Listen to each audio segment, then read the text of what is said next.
Gautam neuro care brain stroke migraine fits brain and spine surgeries కి best neuro surgeon. ఇదో miracle. ఆమె ఒక lady police constable, తర్వాత పురుషుడిగా మారింది. అనంతరం ఓ మహిళను పెళ్లి కూడా చేసుకుంది. చివరికి ఆ జంట ఒక మగబిడ్డకు కూడా జన్మనిచ్చింది. వినడానికి వింతగా ఉన్నా ఇదే నిజం. ఇంతకీ ఈ ఘటన ఎక్కడ జరిగింది? అసలు ఆ మహిళా కానిస్టేబుల్ ఎవరు? ఆమె ఎలా పురుషుడిగా మారింది? అసలు దీని వెనుక ఉన్న కథ ఏంటో ఈ స్టోరీలో చూద్దాం. ఒక మహిళ సమాజాన్ని, కుటుంబాన్ని ఎదురించి పురుషుడిగా మారింది.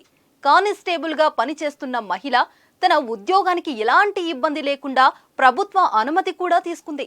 లింగ మార్పిడి ఆపరేషన్ చేయించుకుంది. పురుషుడిగా మారింది. ఆ తర్వాత ఓ మహిళను వివాహం కూడా చేసుకుంది. వీరి పెళ్లి జరిగిన 4 ఏళ్ల తర్వాత ఆ దంపతులు ఒక మగబిడ్డకు జన్మనిచ్చారు. అయితే ఈ ప్రయాణంలో ఆమెకు ఎన్నో కష్టాలు, ఇబ్బందులు ఎదురై ధైర్యంగా ఎదుర్కొని వాటిని జయించింది. మహారాష్ట్రకు చెందిన మహిళా కానిస్టేబుల్ లలితా సాల్వే కథ ఇది. బీద్ జిల్లా రాజేగన్ గ్రామానికి చెందిన లలితా సాల్వే 1988లో పుట్టింది. 2010లో మహారాష్ట్ర పోలీస్ డిపార్ట్మెంట్ నిర్వహించిన పరీక్షలో ఉత్తీర్ణత సాధించి కానిస్టేబుల్ ఉద్యోగానికి ఎంపికైంది. అయితే 25 ఏళ్లు వచ్చిన తర్వాత తన శరీరంలో మార్పులు రావడాన్ని లలితా సాల్వే గుర్తించింది. ఆసుపత్రికి వెళ్లి మెడికల్ టెస్టులు చేయించుకోగా అసలు విషయం వెలుగులోకి వచ్చింది.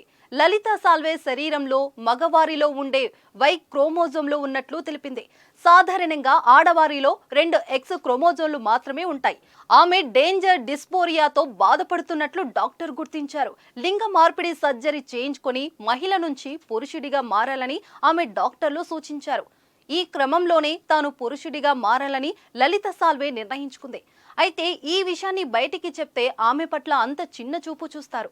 ఇక తాను లింగ మార్పిడి చేసుకోవడం వల్ల తన కానిస్టేబుల్ ఉద్యోగానికి ఎలాంటి ఇబ్బంది రాకుండా ఉండటం కోసం 2017లో ప్రభుత్వాన్ని, బాంబే హైకోర్టును లలితా సాల్వే ఆశ్రయించింది. తాను లింగ మార్పిడి సర్జరీ చేయించుకుంటానని, అందుకోసం 1 నెల రోజులు సెలవు కావాలని కోరింది. దీనికి బాంబే హైకోర్టుతో పాటు 2018లో మహారాష్ట్ర ప్రభుత్వం కూడా అనుమతిచ్చింది. దీంతో లింగ మార్పిడి శస్త్రచికిత్స చేయించుకుంది. 2018 నుంచి 2020 వరకు 3 సర్జరీలు చేయించుకున్న లలితా సాల్వే మొత్తానికి పురుషుడిగా మారింది. దీంతో తన పేరును లలితా సాల్వే నుంచి లలితా కుమార్ సాల్వేగా మార్చుకుంది. ఆ తర్వాత 2020లో ఛత్రపతి సంభాజీనగర్ కు చెందిన సీమాను లలిత కుమార్ సాల్వే పెళ్లి చేసుకున్నాడు. అయితే వారి సంసారం బాగానే సాగడంతో పెళ్లి అయిన 4 ఏళ్ల తర్వాత ఈ నెల 15వ తేదీన లలిత కుమార్ సాల్వే, సీమా దంపతులకు ఒక మగబిడ్డ జన్మించాడు. అయితే తనకు బాబు జన్మించడం పట్ల లలిత కుమార్ సాల్వే సంతోషం వ్యక్తం చేశారు. స్త్రీ నుంచి పురుషుడిగా మారిన తన ప్రయాణంలో ఎన్నో ఒడిదుడుకులు ఎదుర్కొన్నట్లు తెలిపాడు. ఎన్నో అవమానాలు ఎదుర్కొని చివరికి తన జెండర్ మార్చుకున్నట్లు తెలిపారు. ఈ ప్రయాణంలో తనకు మద్దతుగా నిలిచిన అందరికీ కృతజ్ఞతలు తెలిపారు. తమకు పుట్టిన కుమారుడికి ఆరుష్ అని పేరు పెడతామని ఆ దంపతులు వెల్లడించారు.